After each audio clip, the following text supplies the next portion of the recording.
A lot of people see Togi and see what I've done and they try and replicate it. Like, I want to be like Togi.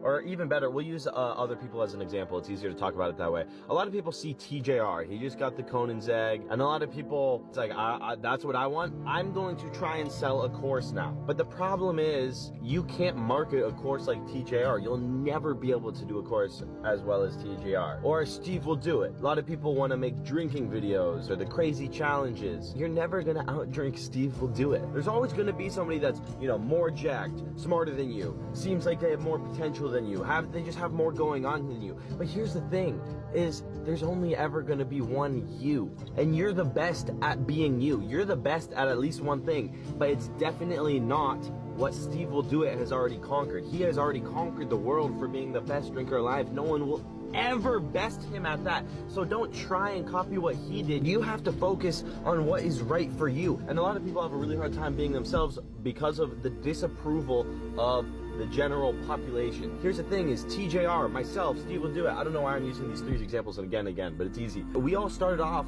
by being ourselves, and then we gained the approval after we became successful being ourselves. So now that being like super insane, like Steve will do it, is normalized because he already did it, people want to piggyback that path because now it's not weird. When you first are out on the pursuit of being yourself, there's gonna be judgment, but eventually, if you're so authentically yourself enough, that grows on people. And then it's not weird. And that's another thing, is I hate the word corny. You know what corny is? If somebody is corny, that just means you're passionate. Corny is driven by passion. And when somebody is really, really passionate about something, other people see that and it's intimidating. When somebody is very authentically themselves, a lot of people subconsciously get jealous because it's like they're out of this box. They're out of this society's cage of what you should and should not do. And it's like they're free. And people see somebody that's free and can enjoy life being themselves, and then it's like, oh, you know what, that guy. So they label it as corny, but being passionate is a superpower. They're just jealous that they're not passionate, so they label your superpower as corny to try and make it seem lame. Yeah, bro. Corny, dude. And another thing, like I said before about people's opinions, bro. A stupid person can look at you and say you're stupid. Somebody with no good ideas can look at you and say, that's a bad idea. A crazy person can call you f***ing crazy. Anyone can say anything with no credibility. But for some reason, we listen because it's our first time being alive.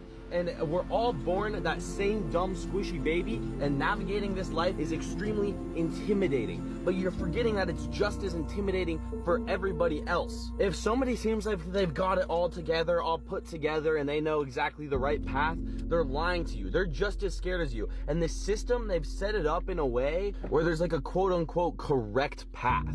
Like the system of going to college, because that's the smartest route, that's the safest route, that's what you should do because that's how it's done. But it's their first time being alive too, bro. And then all of a sudden, you're working a 9-to-5, sacrificing your time, your dreams for theirs. And they've harnessed your fear to push you down this path, even though they're just as scared as you and they need you to go down this path so you can work for them. Don't worry about being anything except for yourself, dude. And don't let nobody's disapproval strip your unique identity from you, because that's all you have, and you will be successful, not by copying TJR, but by being you. And if you feel lost and you feel like out of touch with you're spending way too much time trying to be like TJR.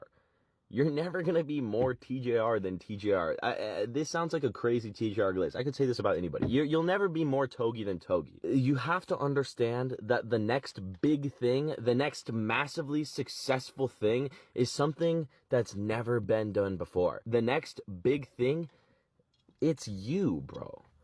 You're the next big thing. Bro, that was a bar. That is, that shit gets me fired up for you guys just thinking about it. That's crazy to think about. One of you guys watching right now is going to be the next big thing, the next kid, the next 20-year-old that made $1 million. Who's it going to be? Some random Togi viewer, or is it going to be you? Because it's meant to be you. This is the really, really crazy thing about this life. 99.9% of people are meant to be average. That's like the definition of average. Like very few, a very small percentage of people are going to do something great. And how do you decide like your fate? How do you know if you're meant to be great or if you're just going to be average? I mean, there's two people. There's a guy that knows he's going to be meant for average, work an office job, He's okay living a regular life. The haves can have it. I was never made for that. And then there's the guy that knows he's going to conquer the world. I'm going to take every risk, and I know that my destiny is everything in anything, as long as I, as corny as it is, believe in myself and go all in, go 100% towards my dream. Here's the thing. Both of those guys are you, and both of them are correct. It's up to you, dude. That's what I'm saying. It's fully up to you. Which guy are you going to be? It's like choose your character, regular or incredible.